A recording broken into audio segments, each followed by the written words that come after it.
అందరికీ నమస్కారం। ఈ రోజు ముఖ్యాంశం ఏమిటంటే కూటమి ప్రభుత్వం ఆంధ్రప్రదేశ్ లో ఏర్పడి దాదాపుగా 15 నెలలు కావస్తుంది। ఈ 15 నెలల్లో ప్రతి రోజు ఒక వివాదము లేని రోజంటూ ఉండదు।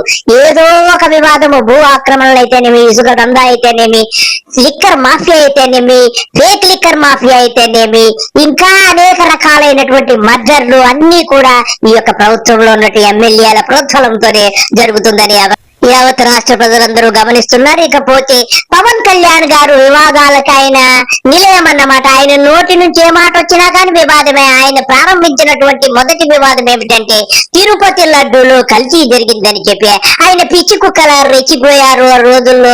ఆ తరువాత దాని మీద ఎంక్వైరీ చేశారు, ఏమేమో చేశారు। ఇప్పటి వరకు పీకిందేమీ లేదు, కానీ వివాదానికి మాత్రము నాంది ఎవరంటే మన పవన్ కళ్యాణ్ గారు అని చెప్పాలి। ఇప్పటి వరకు కేసినేని చిన్ని వర్సెస్ కొలికిపూడి శ్రీనివాసరావు వరకు, అలాగే జేసీ ప్రభాకర్ రెడ్డి వివాదం అయితేనేమి, ఏ వివాదం తీసుకున్నా గానీ ప్రారంభించింది మాత్రము మా ప్రియతమ నేత డొక్కల సీఎం గారు అని చెప్పక తప్పదు। డొక్కల సీఎం గారు, మీరు ఒక్కసారి గతంలో ఏం మాట్లాడారో, ఎలా వివాదం సృష్టించారో తెలుసుకుందాం, మొదలు పెట్టండి। నేను వచ్చింది మీ చేతి ఇక్కడ జేజేలు కొట్టించుకోవడానికి రాలా, గొడవ పెట్టుకోవడానికి వచ్చాను। ముహూర్తంలో పుట్టావు పవన్ కళ్యాణ్ గారు, మీరు నిజమే చెప్తున్నారు। మీ బ్రతుకంతా వివాదాలే, మీరు గొడవలు పెట్టుకోవడమే నీ బ్రతుకు। ఎక్కడ గొడవ పెట్టుకోలేదు, కుటుంబాలతో గొడవ పెట్టుకున్నావు, ఇంట్లో గొడవ పెట్టుకుంటావు, వీధిలో గొడవ పెట్టుకుంటావు, పక్కింటోడితో గొడవ పెట్టుకుంటావు, ఎదురింటోడితో గొడవ పెడతావు, అందరితోనూ గొడవ పెడతావు। నువ్వు గొడవ పెట్టని వాడంటూ ఉండడు। నీ బ్రతుకింతే, నీ జీవితం అంతా ఇంతే। నువ్వు అలాగుంటే నీ జన సైనికులు ఎలాగుంటారు, నీ ఎమ్మెల్యేలు ఎలాగుంటారు? అందరూ కూడా వివాదాస్పదులే। ప్రతి ఒక్కరూ కూడా మర్డర్లు చేసినవాడు ఒకడైతే, భూములతో చేసుకున్నవాడు ఒకడైతే, ఇసుక లూటీ చేసింది ఒకడైతే, ఇంకొకడైతే సీజీ సిప్పర్ నువ్వు అనగానే కనీసం 100 సిప్పులు బియ్యం తోలేసినాడు మరొకడైతే। ఇలాగందరూ వివాదాస్పదులే। ముఖ్యంగా నువ్వు మంచోడు అయితే నీ యొక్క జన సైనికులు మంచోళ్ళు ఉంటారు, నీ ఎమ్మెల్యేలు మంచోళ్ళు ఉంటారు కదా। ఇకపోతే నీ ఎమ్మెల్యే, అదే కాకినాడ ఎమ్మెల్యే ఉన్నాడు కదా పంతమ నానాజీ గారు, వాడైతే మొత్తము ఎక్కడ భూమి ఖాళీగా కనబడితే అక్కడ కబ్జా చేసేస్తున్నాడట। వీడిని చూస్తానే ప్రజలందరూ పీకలైపోతున్నారు। మరి నీకు కళ్ళు లేవా, చెవులు లేవా, ఏం పోయాయి నీకు? మైండ్ పోయిందా, పిచ్చెక్కిందా, ఏమైందని చెప్పి యావత్ రాష్ట్ర ప్రజలందరూ అడుగుతున్నారు పవన్ కళ్యాణ్ గారు। ఈ మధ్య ఏదో మీరు కాసింత కోపము చూపించారట ఆ పంతము నానాజీ గారి మీద, మరి అది ఎంతవరకు నిజమో ఆ దేవుడికే తెలియాలి। ఇకపోతే అసలు ఎలా దోచేశాడో ఒక్కసారి చెప్పరాకి ఆ యొక్క బాధితులు వచ్చారు కాకినాడ నుంచి, చెప్పండి అమ్మా, ఈడు ఎలా దోచేశాడో ఈ పంతము నానాజీ గారు। దౌర్జన్యంగా ఒక 100 మంది వచ్చారు, జనసేన వాళ్ళు అని మేము రాజకీయ నాయకులని మొత్తం చెప్పి మొత్తం దౌర్జన్యంగా వచ్చి మా సైట్లో వచ్చి దౌర్జన్యం చేస్తున్నారు। మాకు న్యాయం చేయాలని కోరుతున్నాం। కలెక్టర్ గారిని కలిసాం, కలెక్టర్ గారికి అర్జీ ఇచ్చాం, ఎస్పీ గారికి కూడా అర్జీ ఇస్తున్నాం। మాది 658 గజాలండి, మొత్తం 2 సైట్లు కలిపి। మాది పోస్టల్ ఎంప్లాయ్ సొసైటీ లేవుడ్లోనే కొన్నాం, ఎల్పీ నెంబర్తో సహా ఉన్నాయి, ఎప్రూవ్డ్ లేవుడ్, అయినా మమ్మల్ని ఇబ్బంది పెడుతున్నారు। చూశారు కదా ఫ్రెండ్స్, ఈ పంతమ నానాజీ గారు ఎలాగా ప్రజల భూములు దోచుకుంటున్నాడు। ఇకపోతే ఈడు గురువు పవన్ కళ్యాణ్ గారికి అయితే గతంలో చెప్పాడు, క్రిమినలైజేషన్ పాలిటిక్స్ అంటే నాకు ఇష్టం ఉండదు, వాళ్ళని తొక్కేస్తా, తరిమేస్తా అన్నాడు। ఈడే పెద్ద క్రిమినల్, ఈడు పెద్ద క్రిమినల్ కాబట్టి వీడి యొక్క వందమాదిగతలేమి, ఈ ఎమ్మెల్యేలు అయితేనేమి, జన సైనికులైతేనేమి అందరూ కూడా క్రిమినల్స్ గా మారిపోయారని చెప్పడంలో ఎంత మాత్రమూ సందేహం లేదు। పవన్ కళ్యాణ్ గారు క్రిమినలైజేషన్ పాలిటిక్స్ గురించి కొంచెం మాకు చెప్పండి, అందరూ తెలుసుకోవాలనుకుంటున్నారు। క్రిమినలైజేషన్ ఆఫ్ పాలిటిక్స్, నేర చరిత్ర రాజకీయాలకు వచ్చి వీడా మనల్ని పాలించేది, ఈ సన్నాసుల మనల్ని పాలించేది, ఈ దరిద్రుల మనల్ని పాలించేది, గుండాగాళ్ళు, రౌడీలు, హంతకులు, సిగ్గు ఉండాలి మనకి ఇలాంటి నేర చరిత్రల చేత పాలింపబడటానికి। తెగిస్తా పవన్ కళ్యాణ్ గారు, మీరు ఇప్పుడు బరితెగించడం ఏంటి? ఎప్పుడూ బరితెగించిపోయారు మీరు। సిగ్గు, లజ్జ, మానము, అభిమానం అన్ని విడిచిపెట్టేశారు। మీరు కడుపుకు అన్నం తింటే ఇలా ప్రవర్తించరు, గతంలో ఒకలాగా ఇప్పుడు ఒకలాగా। మరి ఇప్పుడు ఏమైపోయింది? నీ నోరు పెగలటం లేదు ఎందుకు? కుక్కలాగా కూర్చొని ఉన్నావు, కనీసం మరగటం లేదు। నీది ఓ బ్రతుక అని చెప్పి నీతో ఈ రాష్ట్రము పాలించబడుతుందని ప్రజలందరూ సిగ్గుపడుతున్నారు। పవన్ కళ్యాణ్ గారు చెప్పినట్టు ఎక్కడో లేరు క్రిమినల్ క్రిమినల్స్ అంతా వీడి జన సైనికులే క్రిమినల్స్ అని చెప్పి ఎన్నో విషయాలు మనకి రుజువుపరిచాయి. ఇకపోతే కిరణ్ రాయల్ గాడు వీడు తిరుపతిలో పెద్ద 420 గాడు, వీడు చెయ్యన కృత్యాలు లేవు, వీనికి చెయ్యనటువంటి నేరాలు లేవు, వీడు ఒక పెద్ద 420, వీడు అనేక మంది ఆడవాళ్లను చెరపెట్టి చెండాడినటువంటి వీరుడు వీడు. వీడికి పిచ్చి కుక్క కంటే హీనమని చెప్పి ప్రజలే వీడికి బుద్ధి చెప్పారు. వీడి గురించి ఈమెవరు లక్ష్మీరెడ్డి అనే ఆవిడ వీడి మీద ఫిర్యాదు చేసింది గతంలో పోలీస్ స్టేషన్ లో. వీడిది ఓ బ్రతకాని చెప్పి ప్రజలందరూ అంటున్నారు. కిరణ్ రాయల్ పై తీవ్ర ఆరోపణలు చేశారు లక్ష్మీరెడ్డి. కిరణ్ అవసరాలకు తన నుంచి 1,20,00,000 తీసుకుని తిరిగి ఇవ్వలేదని ఆరోపించారు. చూశారు కదా ఫ్రెండ్స్, ఈ 420 కిరణ్ రాయల్ గాడి లక్ష్మీరెడ్డి దగ్గర కోట్లాది రూపాయలను కొల్లగొట్టాడని తెలుస్తుంది. ఈమె పోలీస్ కంప్లైంట్ ఇచ్చిందట, అది పెండింగ్ లో ఉంది. శ్రీకాళహస్తి నియోజకవర్గ జనసేన ఇన్ఛార్జ్ కోట వినుత వ్యక్తిగత సహాయకుడు శ్రీనివాసులు అలియాస్ రాయుడు హత్య కేసులో సంచలన అంశాలు వెలుగులోకి వస్తున్నాయి.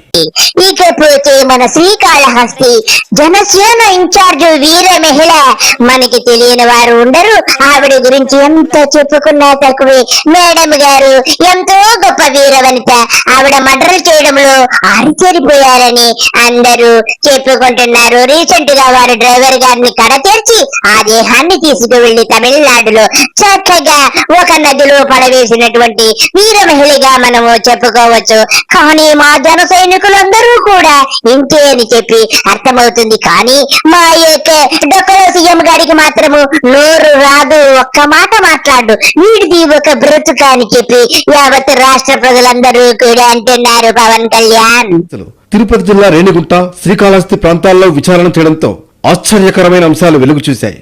రేణిగుంటలో 4 అనుమానితులను అదుపులోకి తీసుకుని విచారించిన చెన్నై పోలీసులు శ్రీకాళహస్తి నియోజకవర్గ జనసేన పార్టీ ఇన్ఛార్జ్ కోట వినుత, ఆమె భర్త చంద్రబాబు ఈ ఘాతుకానికి పాల్పడినట్లు గుర్తించారు. ఈ మర్డర్ కేసులో మరో ట్విస్ట్ ఏంటంటే బొజ్జల సుధీర్ రెడ్డి గారు, అదేనండి శ్రీకాళహస్తి ఎమ్మెల్యే గారు బొజ్జల సుధీర్ రెడ్డి గారి హస్తము కూడా ఉందని చెప్పి కోట వినుతమ్మ గారు ఆరోపిస్తున్నారు. మరి అది ఎంతవరకు నిజమో దేవునికే తెలియాలి. ఇక పోలీసులు ఇన్వెస్టిగేషన్ లో ఉంది కాబట్టి మనకు తెలియదు. నిజాలు ఆ భగవంతుడికి తెలుసు, మా బాబు గారికి తెలుసు, మా డొక్కలో సీఎం గారికి కూడా తెలిసే ఉంటుంది. ఇకపోతే సచివేడి ఎమ్మెల్యే కోనేటి ఆదిమూలమ్మ గారి రాచ క్రీడల గురించి పుంకాలుగా చెప్పుకున్నారు. ఇవన్నీ బాబు గారికి తెలుసు. కానీ ఏ మెరుగని ఎల్లుల్లిపాయలాగా ఉన్నాడు. ఈయన చెరబట్టినటువంటి మహిళలందరూ విజృంభించి వీని వీపు విమానము మోతం ఈ మధ్య మ్రోగించారని కూడా తెలుస్తుంది. బాబు గారి విషయంలో నోరు మెదపలేరు. ఇకపోతే బాబు గారి ప్రియశిష్యుడు కూన పంది, అంటే పంది కాదండి, కూన రవికుమార్ అనేటువంటి ఊర పందిగాడు గురించి మనం తెలుసుకుందాము. ఈ ఊర పందిగాడు ఒక మహిళా ప్రిన్సిపాల్ ని ఏమేమో చేశాడని తెలిసింది. ప్రేక్షకులు వెళ్ళారు, వైసీపీ వాళ్ళెవరో మేరు నాగార్జున ఇంకెవరెవరో వెళ్ళారట. ప్రేక్షకులు వెళ్ళారు. నిన్న డ్రామా, లాస్ట్ డ్రామా కూడా అయిపోయింది. ఆమె నేను నిద్రమాతలు 40 మింగిన నిద్రమాతలు మింగితే ఆమె ఎవరైనా మెలుపుకుంటారా?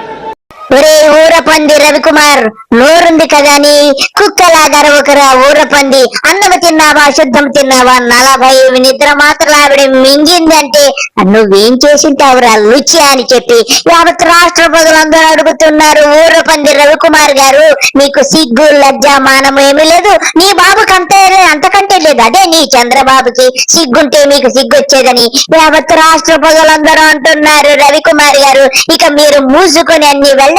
బాబు గారు ఏమీ ఎరుగనట్టు నటిస్తూ ఎంతకాలం నటిస్తావయ్యా బాబు గారు, ఇలాంటి లుచ్చాలందరినీ వెనకేసి వస్తున్నావని చెప్పి యావత్ రాష్ట్ర ప్రజలందరూ బాబు గారిని ప్రశ్నిస్తున్నా కానీ ఆయనకి సిగ్గు లేదని మనకి తెలుసు. ఇకపోతే తాడేపల్లి గూడెము జనసేన ఎమ్మెల్యే గారు కూడా ఓవరాక్షన్ చేస్తున్నారని మన పవన్ కళ్యాణ్ గారు కూడా వార్నింగ్ ఇచ్చారని తెలుస్తుంది. ఇకపోతే జగ్గంపేట టీడీపీ ఎమ్మెల్యే గారు జ్యోతుల నెహ్రూ గారు వచ్చారు. ఆయన పుత్రరత్నము గురించి ఎంతో కష్టపడుతున్నారట. వారు గుడిలో కూర్చుని భగవన్నామ స్మరణ చేసుకుంటూ అబ్బాయి కోసము పరితపిస్తున్నారని చెప్పి ప్రజలందరూ అంటున్నారు. అబ్బాయి గారు ఎమ్మెల్యేగా వ్యవహరిస్తూ అన్ని కార్యక్రమాలు చక్కబెడుతున్నారట. ఆ సీనియర్ ఎమ్మెల్యే నియోజకవర్గానికి కొడుకు రాసి చేశారా? దున్నుకో బాబు దున్నుకో, ఇక నీ ఇష్టం అంటూ పూర్తిగా వదిలేశారా? ఓట్లేసి గెలిపించిన జనాన్ని పట్టించుకోకుండా తాను పక్కన కూర్చొని శివశివ గోవిందా అనుకుంటూ హాయిగా సన్ రైజ్ కాఫీ తాగేస్తూ కొడుకు దందాలను చూసి మురిసిపోతున్నారా? ఎవరా సీనియర్? అది ఆయనకు సన్ రైజ్ అవుతుందా లేక సన్ స్ట్రోక్ గా మిగిలిపోతుందా? పాపము ఎమ్మెల్యే జ్యోతుల నెహ్రూ గారి అబ్బాయి గారి గురించి ఆయన ఎంతో పరితపిస్తున్నారు. అబ్బాయి గారి కోసం ఊరిలోనే శివాలయం నిర్మించి అక్కడే కూర్చొని రుద్రాక్షమాలలు వేసుకొని జపము చేసుకుంటూ అప్పుడప్పుడు తిరుపతి వెళ్లి టీటీడీ బోర్డు మెంబర్ కదండి, అప్పుడప్పుడు తిరుపతి దేవస్థానానికి వెళ్లి అక్కడ వెంకటేశ్వర స్వామిని మొక్కుతున్నారట. అబ్బాయికి ఇసుక మాఫియాలు అన్ని మాఫియాలు కూడా అంటగట్టి చక్కగా కాబోయే ఎమ్మెల్యే నువ్వే నా యొక్క బాధ్యతలన్నీ నువ్వే చేయమని చెబుతుంటే అబ్బాయి గారు రెచ్చిపోయి జగ్గంపేట అంతా నాగలి లేకుండానే దున్నేస్తున్నారని తెలుస్తుంది. ఈ విషయాలన్నీ బాబు గారికి తెలిసినా గానీ అన్ని మూసుకుని ఉన్నారు. ఇకపోతే తాడిపత్రి దాదా జేసీ ప్రభాకర్ రెడ్డి గారు పోలీసుల మీద రెచ్చిపోతున్నారంట. ఐపీఎస్ అనే లెక్క లేకుండా నోటికొచ్చినట్టు మాట్లాడుతున్నా గాని బాబు గారికి వినపడదు కనపడదు, చెవులు పోయాయి, మైండ్ దొబ్బింది. ఈ ప్రభాకర్ రెడ్డి గారు ఐపీఎస్ దూషించినట్టుగా ఈ యొక్క దేశంలో ఎవరూ కూడా దూషించున్నారు. కానీ ఒక రోజు వస్తుంది వీడికి పోయి ఎస్పీ రోహిత్ కు చదువు మాత్రమే ఉందని, బుద్ధి జ్ఞానం తెలివి లేవంటూ విమర్శించారు. తాడిపత్రిలో గొడవలు జరిగితే ఏఎస్పీ పారిపోతున్నారని, త్వరలోనే ఆయన మళ్లీ యూపీకి పంపిస్తామన్నారు. ఈ జేసీ ముసలిగాడికి కొవ్వు బాగా ఎక్కిపోయింది, మదం ఎక్కిపోయి కొట్టుకుంటున్నాడు. అందుకని పోలీసుల్ని ఇలా దూషిస్తున్నాడు వీడు. ఆయనకు చదువులేమో కానీ తెలియలేదు. ఆఫ్టర్ అయితే దెర్ ఆర్ నో కేసెస్ అంట. అంతమంది 5 ఏళ్ళు ఏమి చేయకపోతే లోపలికి వేసేవాళ్ళు. నాకు తెలిసి ఇలాంటి ఏఎస్పీ ఎక్కడా లేడు. వాళ్ళు ఇంతవరకు ఏ పొద్దురా సరే కాకి డ్రెస్ వేసుకొని కనిపించాడా ఎవరికన్నా? ఏదో పెద్ద స్టైల్గా ఐ డన్ వెరీ వెల్ అంట. You're a coward ASP, you're a coward. మీ అంత పనికి వాళ్ళాడు మీ నిన్న నేను అనుకుంటున్నా సిగ్నేచర్లు పెట్టేసి టౌన్ లో నేను పంపించాలనుకుంటాను మీ డిఐజీ టైజీలకు. నేను వచ్చిన తర్వాత క్రైమ్ తగ్గిందంట. నువ్వు వచ్చిన తర్వాత కాదు క్రైమ్ తగ్గినది, తెలుగుదేశం వచ్చిన తర్వాత క్రైమ్ తగ్గింది. నువ్వు ఎస్ఐ సిఐ లేకపోతే పోలీస్ కానిస్టేబుల్ అయితే బయటికి రాలు. You don't know how to respect people. But I not leave you. I'm going to file a case. Tomorrow you will receive the bloody by district lawyer notice. అన్నారు కదా friends, ఈ ముసలినక జేసీ ప్రభాకర్ గారు ఒక police వ్యవస్థని ఎంత నీచంగా కించపరుస్తున్నాడు. ఒక ఐపీఎస్ ను పట్టుకొని మాట్లాడే మాటలు ఈ చంద్రబాబు నాయుడికి వినపడలేదా, ఈ పవన్ కళ్యాణ్ గారికి వినపడలేదా? వీళ్ళకి చెవులు మూసుకుపోయాయి, కళ్ళు నెత్తికెక్కిపోయాయి, వీళ్ళకి మదం ఎక్కి కొట్టుకుంటున్నారు. ఒక రోజు వస్తుంది మీ అందరికి, ఆ రోజు ఉంటుందిరా మీకు, అంతకంటే నేనేమి చెప్పలేను. ఇకపోతే అసెంబ్లీ స్పీకర్ అన్నయ్య పాత్రుడు గారు ఏం మాట్లాడతాడో ఒక్కసారి వినండి. వీడు మనిషి జన్మ, వీడు ఏం మాట్లాడుతున్నాడో, వీడిది అసలు నోరా తాటి మట్ట, వీడు అసలు మనిషి జన్మెత్తాడా లేదా అని చెప్పి యావత్ రాష్ట్ర ప్రజలందరూ ప్రశ్నిస్తున్నారు చంద్రబాబు గారు.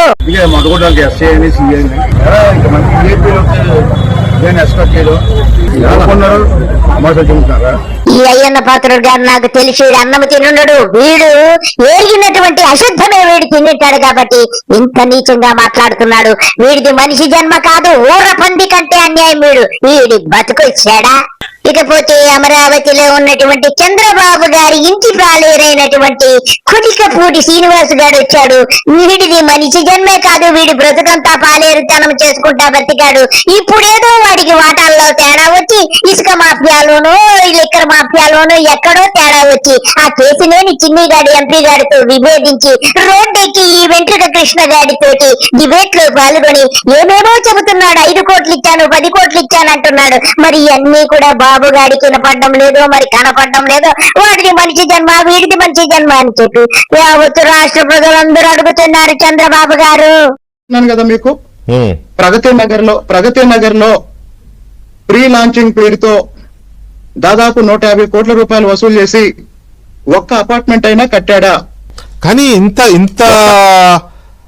గ్యాప్, ఇంత మంటలు రేగే స్థాయికి వచ్చింది అని అంటే ఇది పార్టీ నాయకత్వం దృష్టికి వెళ్ళలేదా? అంటే ఇది హైదరాబాద్ వెంచర్ అని కాదు, మీకు ఆయనకున్న వివాదం తర్వాత ఇంకోటి మీరేనా మిగతా ఎమ్మెల్యేల పరిస్థితి కూడా ఇలాగే ఉంది? ఆయన నాకు తెలిసి ఆయన్ని అధికంగా గౌరవించింది నేనండి. ఆయన్ని ఎక్కువగా సపోర్ట్ చేసింది నేనే ఎందుకంటే నాకు ఎమ్మెల్యేగా అవకాశం ఇచ్చాడన్న కృతజ్ఞతతో నేను ప్రతి సందర్భంలోనూ ఆయన పక్కనున్న నందిగామ నియోజకవర్గంలో అక్కడున్న ఒక దళిత శాసనసభ్యురాల్ని ఎంత ఇబ్బంది పెడుతున్నారో జిల్లా మొత్తం తెలుసు. ఈ రోజు వరకు నేను చిన్ని గారు ఎన్ని కుట్రలు పన్ని తిరువూరులో గొడవలు సృష్టిస్తున్నా చంద్రబాబు నాయుడు గారు చెప్పిన మాట విని నేను చాలా చాలా చాలా చాలా చాలా కంట్రోల్ చేసుకుంటున్నానంటే. మీరు కంట్రోల్ చేసుకుంటున్నారని మీరు అనుకుంటున్నారు, మీరు చెప్తున్నారు, ఓకే.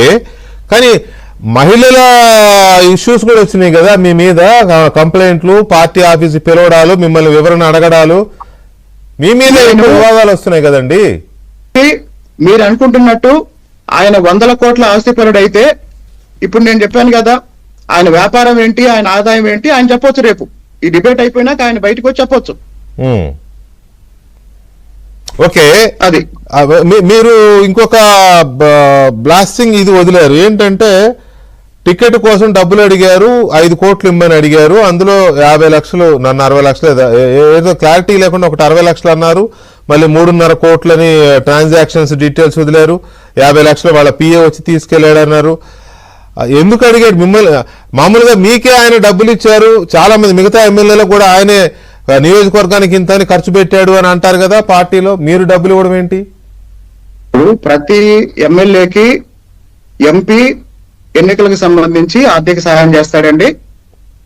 అదే విధంగా ఎమ్మెల్యే టికెట్ కి సంబంధించి అనేక మంది పోటీ పడుతున్నప్పుడు ఎంపీ వీలైనంత వరకు ఖర్చు తగ్గించుకునే. వెంకటకృష్ణ, అదేరా వెంట్రుక కృష్ణగా నువ్వు చెప్పింది వారా, వాడు ఏం చెబుతున్నాడు రా, వాడికి 5 కోట్లు ఇచ్చానని చెప్తున్నాడు. లుచ్చా చూడరా, ముందు లెక్కలు చెబుతున్నాడు, అది మానేసేసి ఆడేదో చిన్నిగాడు వీడికి ఇచ్చాడని చెప్తావేంట్రా లఫుట్ అని చెప్పి. కాబట్టి రాష్ట్ర ప్రజలందరూ అంటున్నారా వెంకటకృష్ణ, వెంట్రుక కృష్ణ, సారీ రా ఏమనుకోకు.